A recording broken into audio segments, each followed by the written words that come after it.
تو معزز سامعین کرام، یہ وہ رمضان المبارک کا مہینہ ہے جس میں اللہ تبارک و تعالیٰ اپنے بندوں کے لیے نیکیوں کے اندر 1 سے 700 یا اس سے کئی گنا تک اللہ تبارک و تعالیٰ اپنے بندوں کے لیے نیکیاں بڑھا دیتا ہے۔ اسی طرح اور اللہ تبارک و تعالیٰ نے اسی ماہ مبارک میں ایک خاص انعام جو امت محمدیہ کو اللہ تبارک و تعالیٰ نے ارشاد عطا فرمائے، وہ کلام الہی کی نعمت جو اللہ تبارک و تعالیٰ نے ہم ایمان والوں کو عطا فرمائی، جس قرآن مجید کو ہمیں پڑھنے پر ماہ رمضان المبارک کے اندر ایک حروف پڑھنے پر ہمیں اللہ جب 10 نیکی عطا فرماتا ہے، یا پھر اللہ تبارک و تعالیٰ اپنی مرضی کے مطابق نیکی عطا فرماتا ہے۔ اور اکثریت ہم نے دیکھا ہے کہ مومنان اسلام رمضان المبارک میں کلام الہی پڑھنے اور سننے کا مشغلہ رکھتے ہیں، اور اکثریت لوگ کلام الہی ختم کرتے ہیں، خود پڑھتے ہیں، نماز تراویح کے اندر کلام الہی پڑھتے پڑھاتے ہیں اور سنتے ہیں۔ تو معزز سامعین کرام، آج اسی کے متعلق میں آپ سے گفتگو کرنے جا رہا ہوں۔ چند باتیں ہیں جو ہم مسلمان ان باتوں پر غور نہیں کرتے ہیں کہ یہ قرآن جو اللہ تبارک و تعالیٰ کا مقدس کلام ہے، اس کلام کو اللہ تبارک و تعالیٰ نے نبی علیہ السلام پر نازل فرمایا، اور اسی کلام کے بارے میں ارشادات ہیں کہ جب اگر یہ کلام الہی اللہ تبارک و تعالیٰ اگر کسی پہاڑ پر نازل فرما دیتا تو وہ پہاڑ ذرہ ذرہ ہو جاتا، ٹکڑے ٹکڑے ہو جاتا۔ تو معزز سامعین کرام، وہی کلام الہی جس کے اندر اللہ تبارک و تعالیٰ نے اتنی خاص باتیں رکھی ہیں، اپنی رحمتیں، ہدایت، بخششیں اور اللہ تبارک و تعالیٰ کا ڈر جو ہمیں اللہ تبارک و تعالیٰ کے مقدس کلام کے ذریعے سے پتہ چلتا ہے۔ تو معزز سامعین کرام، اسی کلام الہی کے اندر ہم مسلمان رمضان المبارک کے اندر پڑھتے ہیں، اور غیر رمضان کے اندر بھی ہم ثواب کی نیت سے پڑھا کرتے ہیں۔ لیکن کیا ہم ایمان والوں نے کبھی غور کیا ہے کہ اللہ تبارک و تعالیٰ نے اپنے اس مقدس کلام میں، جیسے مثال کے طور پہ ہم پڑھتے ہیں اعوذ باللہ من الشیطان الرجیم بسم اللہ الرحمن الرحیم الحمد للہ رب العالمین، کلام الہی کی پہلی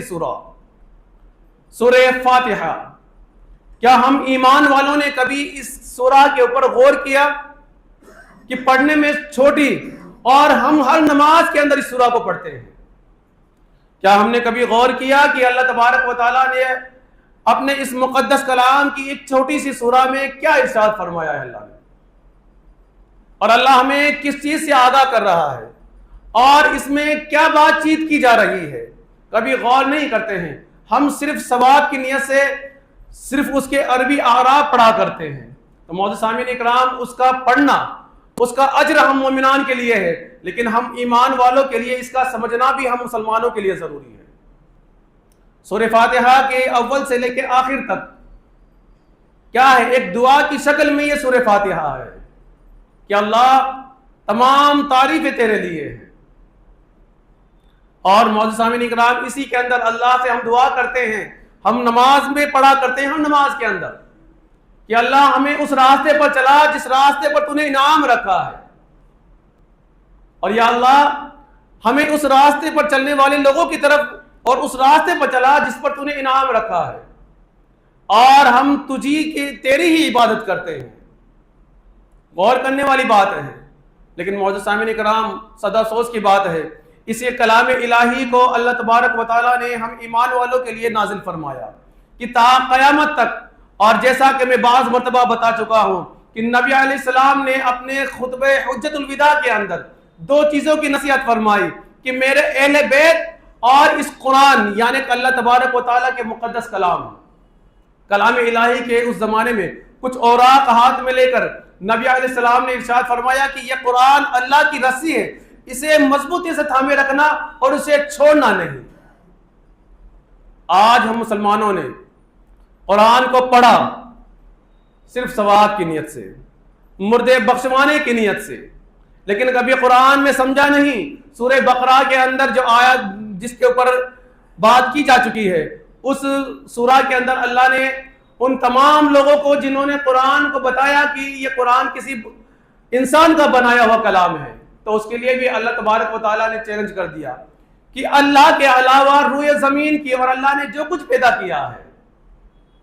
وہ تمام چیزیں یا تمام شے تم مل جاؤ اور تمام جاندار تم مل جاؤ اور اللہ تبارک و تعالیٰ کے اس مقدس کلام کے جیسی ایک سورہ یا ایک آیت ہی بنا لاؤ، لیکن معزز سامعین کرام آج تک کوئی نہ بنا پایا ہے اور تا قیامت تک قرآن جیسی ایک آیت یا ایک سورت کوئی بنا نہیں سکتا۔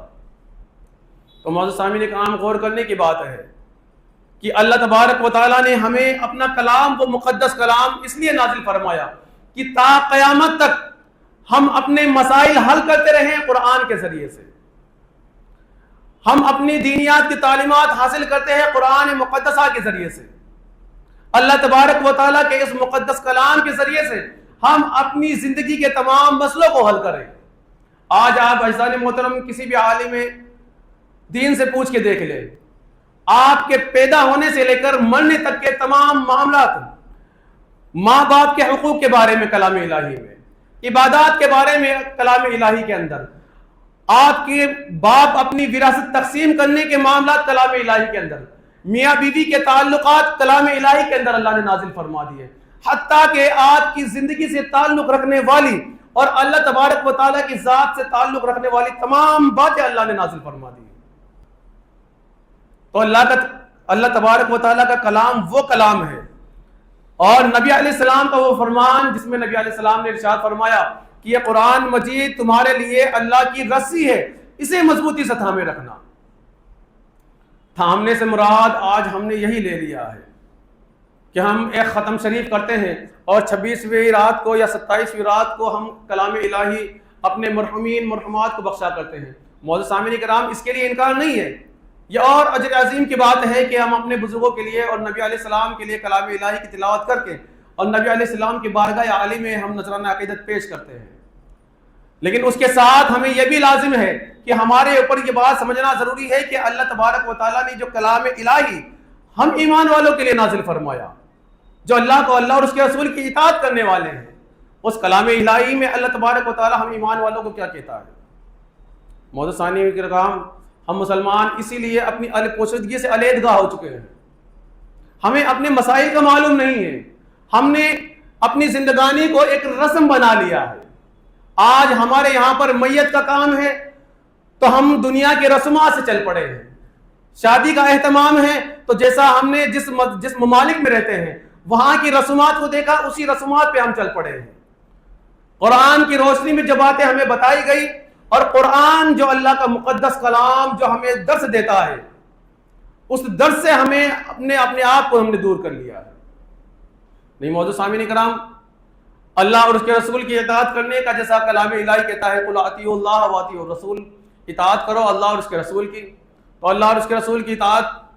مثال کے طور پہ آج بچہ پیدا ہوتا ہے تو ہمارے یہاں رسم ہے کہ ہم کچھ کھانا پینا کیا کرتے ہیں 40 دن کے اوپر یا مہینے کے اوپر، لیکن نبی علیہ السلام کے ارشادات حدیث عقیقے کے لیے کہتی ہے، لیکن مسلمان کبھی عقیقے پہ زور نہیں دیتا ہے۔ یہ قرآن اور حدیث کی تعلیمات سے ہماری علیحدگی کا سبب ہے۔ شادی کے اندر ولیمے کا حکم ہے، لیکن ہمارے یہاں انتظامات کیا ہوتا ہے کہ لڑکی کے یہاں جا کر بارات لے جانا اور اچھے خاصے انتظامات کے ساتھ میں وہاں کھانا کھانا۔ یہ کیا ہے؟ یہ قرآن اور حدیث کی روشنی کو چھوڑنے کا اسباب ہے۔ دین نے کیا سکھایا؟ اللہ اور اس کے رسول کی اطاعت نے کیا سکھایا کہ کھانے کا حکم صرف لڑکے کے یہاں ولیمے کی اجازت دیتا ہے، لیکن ہم نے رسومات کو مانا، قرآن اور حدیث کی روشنی کو علیحدہ کر دیا۔ ہم نے دنیاوی رسومات کو مانا اور ہم نے لڑکی کے یہاں بارات لے جا کر جہیز کے متعلق اور وہاں جا کر ہم نے کھانے کا اہتمام بنا لیا دنیا کی رسومات سے۔ میت کے اندر کیا حکم دیا گیا کہ میت ہو جائے، غسلایا جائے اور اس کو فوراً دفنا دیا جائے، لیکن آج ہم نے دنیا کی رسومات کے اندر کیا کر لیا کہ بیٹا موجود نہیں ہے، بھائی موجود نہیں ہے، فلاں رشتہ دار موجود نہیں ہے، جب تک وہ آئے گا اس کو جنازہ تدفین کیا جائے گا۔ شریعت نے تو کہیں نہیں رکھا ہے معاملہ۔ یا آپ ایک بات ذہنی طور پر سمجھ لیں، اگر آپ کے آنے سے یا کسی بیٹے یا کسی دور کے رشتہ دار سے آنے سے اگر میت زندہ ہوتی ہے یا اس کی بخشش کی جاتی ہے یا اس کے گناہوں کو معاف کر دیا جاتا ہے یا اسے جنت کا وعدہ کیا جاتا ہے، تب تو یہ بات سمجھ میں آتی ہے کہ انسان کا اس میت کے لیے رکھنا ضروری ہے۔ لیکن شریعت اسلامیہ تو تعلیم دیتی ہے کہ میت کے جنازے کو جلدی کرے، لیکن آج عزیزان محترم ہم کہیں جلدی نہیں کرتے۔ 3 چیزوں کے لیے شریعت حکم دیتی ہے کہ آپ بچے بالغ ہونے کے بعد ان کے نکاح میں جلدی کریں، قرض داری ہو جائے اسے قرض کو ادا کرنے میں جلد بازی کریں، اور جب آپ میت ہو جائے جنازے کو دفنانے میں جلدی کریں۔ لیکن آج مسلمان دین اسلام کو چھوڑ کر، شریعت اسلامیہ کی باتوں کو چھوڑ کر، دنیا میں مسائلوں کو مان کر آج انہی کاموں میں مسلمان سب سے اول ہے۔ تو معزز سامعین کرام، یہ تمام اسباب اور یہ تمام باتیں اور یہ ہماری زندگی کے تمام فلسفے اس لیے آج جڑ چکے ہیں دنیا سے کہ ہم نے قرآن اور حدیث کی روشنی کی باتوں کو چھوڑ دیا ہے۔ نبی علیہ السلام کی سنتوں کا جنازہ ہم نے آج اس طرح نکال دیا ہے، اپنی خوشی کے اندر اور دنیاوی عیش و عشرت کے اندر ہم نے نبی علیہ السلام کی سنتوں کو جنازہ نکال رکھا ہے مسلمانوں نے۔ جیسا کہ عزیزان محترم ہم اپنے دنیاوی فوائد کے لیے دیکھتے ہیں، قرآن نے روکا مسلمان کو کہ اللہ کے سوا کسی کی عبادت نہ کرے، پھر مسلمان غفلت میں۔ قرآن نے روکا مسلمان کو کہ وراثت میں تقسیمیت مسلمان برابر کرے، لیکن مسلمانوں نے کیا تقسیم وراثت میں کیا کہ وراثت تقسیم ہوتی ہے بیٹوں کے اعتبار سے۔ بیٹیوں کو ہمیں ہمارے مذہب اسلام نے اجازت دی ہے کہ بیٹے کا ایک حصہ ہے، تو شریعت اسلام کلام الہی میں اس میں تذکرہ ہے، قرآن میں قرآن چیخ کر کہتا ہے کہ وراثت میں آدھا حصہ بیٹی کا ہے، لیکن ہم نے کس کا حصہ کیا؟ ہم نے دنیاوی معاملات کے اندر حصہ کیا، ہم نے دنیا کا فیصلہ کیا، قرآن اور حدیث کی روشنیوں کو ہم نے ٹھکرا دیا۔ تو معزز سامعین کرام، قرآن تو ہمارے اوپر اس لیے نازل کیا گیا ہے کہ ہمیں حق باتیں اور اللہ کے وہ احکام ہم تک پہنچے، اللہ کے اس احکام کو ہم سمجھے جس نے جو حکم اللہ تبارک و تعالیٰ نے ہم ایمان والوں کو دیا۔ لیکن معزز سامعین کرام، غفلت اور جس معاشرے میں رہتے رہتے ہمارا فلسفہ یہ حد ہو چکی ہے کہ ہمیں قرآن اور حدیث کی روشنی میں فیصلہ کرنے کا کوئی اختیار نہیں ہوتا ہے، ان باتوں پر عمل پیرا ہونا ہمیں پسند، ہمیں گوارا ہی نہیں ہوتا ہے۔ جب بات آتی ہے کہ قرآن اور حدیث میں یہ بات لکھی گئی ہے اور اللہ ان تمام باتوں سے ناراض ہوتا ہے، تو ہم اپنی باتوں کو بچانے کے لیے ہم راستے تلاشنا شروع کر دیتے ہیں۔ معزز سامعین کرام، ایک بات بہت اہم ترین بات کہ آج ہم روئے زمین میں ایک دوسرے کے سامنے اپنی شکلیں بچانے کے لیے یا اپنی باتوں کو اونچا رکھنے کے لیے یا اپنے معاملات کو دبانے کے لیے ہم اپنے آپ کو کیسے نہ کیسے بچا سکتے ہیں، لیکن کل بروز قیامت اللہ تبارک و تعالی جب اس قرآن کے مطابق فیصلہ فرمائے گا، جو اس نے اپنے مقدس کلام میں ارشادات فرما دیے ہیں، ان کے اعتبار سے جب وہ حساب کرے گا تو معزز سامعین کرام، وہاں چھپانے کے لیے نہ ہمارے شکل چھپانے کے لیے نہ کوئی جگہ ہوگی، نہ ہمیں اپنی زبان ساتھ دے گی کہ ہم اپنی باتوں کو اونچا کر سکیں۔ یہ تو قرآن کہتا ہے کہ انسان کے اعضاء بھی میدان محشر میں اس کے خلاف گواہی دیں گے۔ تو آج ہم قرآن اور حدیث کے مخالفت کرتے ہیں، یا مخالفت میں ہم جب فیصلہ کرتے ہیں، یا قرآن اور حدیث کی علیحدگی میں جب ہم چلتے ہیں، تو معزز سامعین کرام، کیا ہمارے پاس ایسی کوئی بات ہے کہ کل قیامت میں ہمارے ہاتھ کو ہم قابو میں کر سکیں، یا ہم اپنی زبان کو اپنے قابو میں کر سکیں، یا اپنی آنکھوں کو اپنی قابو میں کر سکیں کہ وہ اللہ کے سامنے ہمارے خلاف گواہی نہ دے؟ معزز سامعین کرام، غور کرنے کی بات ہے۔ رمضان المبارک کا مہینہ ہے اور اللہ نے یہ مقدس کلام نازل فرمایا۔ سورہ انا انزلنا میں اللہ ارشاد فرماتا ہے انا انزلناہ فی لیلۃ القدر، اور ہم نے اسے شب قدر میں اتارا۔ تو اسی لیے نہیں اتارا ہے کہ ہم صرف اسے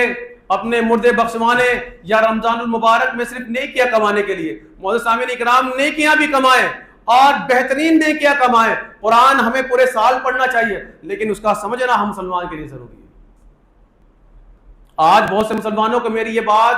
بالکل نئی لگ رہی ہوں گی، کیونکہ ہم نے کبھی قرآن کو سمجھا ہی نہیں،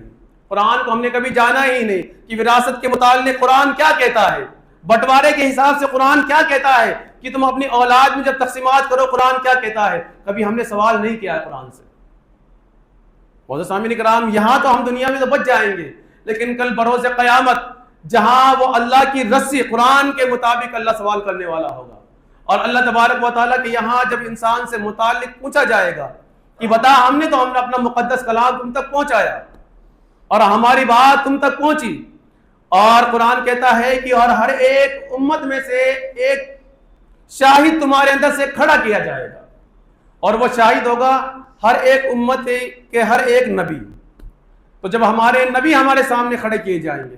اور کوئی کسی کی ہمت ہوگی کہ وہ نبی علیہ السلام کے سامنے کوئی کہے کہ ہم تک قرآن یا حدیث یا اللہ کا پیغام نہ پہنچا۔ معزز سامعین کرام، غور کرنے کی بات ہے۔ میری آج کی بات جو تھی وہ صرف یہی تھی کہ ہمیں قرآن کو سمجھنا ضروری ہے۔ اللہ تبارک و تعالیٰ کا مقدس کلام ہے، ہمارے لیے پڑھنا اجر عظیم ہے، اور اس کا سمجھنا ہمارے لیے مسلمانوں کے لیے بہت اہم ترین ضروری ہے۔ کہ آج لوگ ہمیں جو قرآن، جن کا تعلق قرآن سے نہیں ہے، جن کا مذاہب قرآن سے تعلق نہیں رکھتا ہے، وہ ہمیں قرآن کی مختصرانہ آیتیں ہمیں بتاتے ہیں کہ قرآن یہ کہتا ہے، وہ ہمیں بتاتے ہیں کہ قرآن یہ کہتا ہے، لیکن ہم مسلمانوں کے پاس، ایمان والوں کے پاس میں اس آیت کے بارے میں یا اس آیت کے متعلق آگے یا پیچھے جو ارشادات ہیں وہ بتانے کے لیے ہمارے پاس جواب نہیں ہے، کیونکہ ہم نے کبھی قرآن کو سمجھا نہیں ہے۔ معزز سامعین کرام، قرآن کا سمجھنا ہر مسلمان پر ضروری ہے۔ اور معزز سامعین کرام، اللہ تبارک و تعالیٰ کی بارگاہ میں دعا ہے کہ رب قدیر ہم تمام کو کہنے اور سننے سے زیادہ عمل کی توفیق عنایت فرمائے، اور اللہ تبارک و تعالیٰ ہم تمام مومنان اسلام کو ماہ رمضان المبارک میں جو اب تک ہم نے کسی مسلمان میں غفلت میں گزارے ہیں، نبی علیہ السلام کا ارشاد ہے کہ بندہ مومن جب اللہ تبارک و تعالیٰ کے فرشتے حضرت جبرائیل علیہ امین نبی علیہ السلام کے پاس تشریف لائے اور نبی علیہ السلام نے ممبر پر چڑھتے ہوئے آمین کہا، 3 دعائیں نبی علیہ السلام پر کہی گئی اور تینوں مرتبہ پہ نبی علیہ السلام نے آمین کہا، اور دعا کرنے والے جبرائیل امین، فرشتوں کے سردار حضرت جبرائیل امین دعا کر رہے ہیں، اور نبی خاتم النبی صلی اللہ تعالیٰ علیہ وسلم اس بات پر آمین کہہ رہے ہیں، جس میں سے ایک آمین یہ بھی تھا کہ